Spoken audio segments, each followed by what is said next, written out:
SANTIAGO. Conservative Sebastian Pinera won Chile's presidential election by a wider-than-forecast margin on Sunday, pledging to jumpstart economic growth in the world's top copper exporter and opt for more business-friendly policies than his center-left predecessor.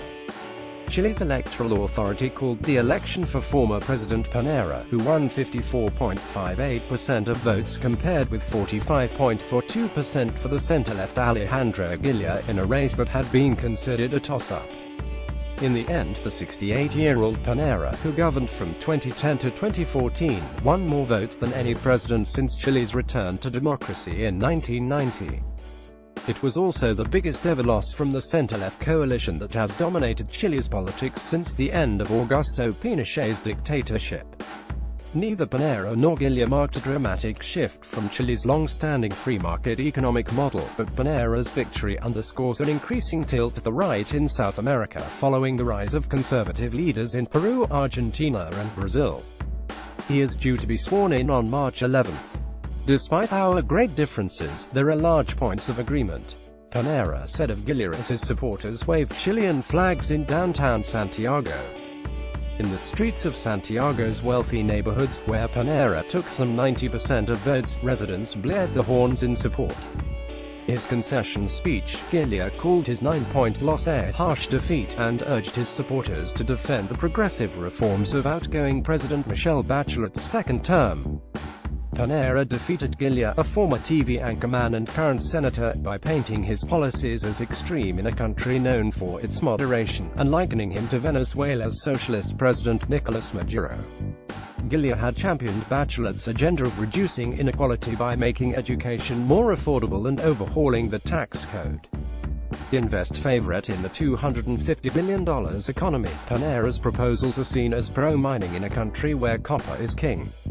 He has pledged support and stable funding for Chile's state-run miner Codelco, and has promised to slash red tape which had bogged down projects under Bachelet. The campaign exposed deepening rifts among Chile's once bedrock center-left, and opening Pinera leverage to rally more centrist voters around his proposals to cut corporate taxes and double economic growth. After a far leftist party made unexpected gains in November's first round, Pinera seized on the division, campaigning on a platform of scaling back and perfecting Bachelet's tax and labor laws. Bachelet's policies were seen by many in the business community as crimping investment at a time slumping copper prices were weighing on the economy. "I voted for him for the economy," said Jose Oenda, a 54-year-old salesman at campaign headquarters. "When he was president, my business was quite good, and I hope this time it's the same." The results were tabulated in just over 2 hours after nearly 7 million Chileans cast ballots in a country of 17 million people where voting is not mandatory.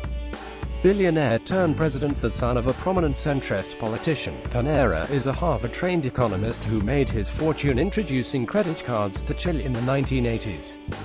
As of 2017, he was ranked 745 on Forbes' Global Rich list, with a $2.7 billion fortune.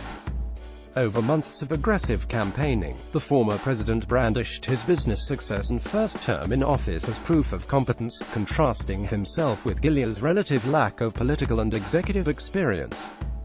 Pinera's first administration was marked by a vibrant economy lifted by booming copper prices, but is perhaps best remembered for the spectacular rescue in 2010 of 33 miners who were trapped underneath the Atacama Desert.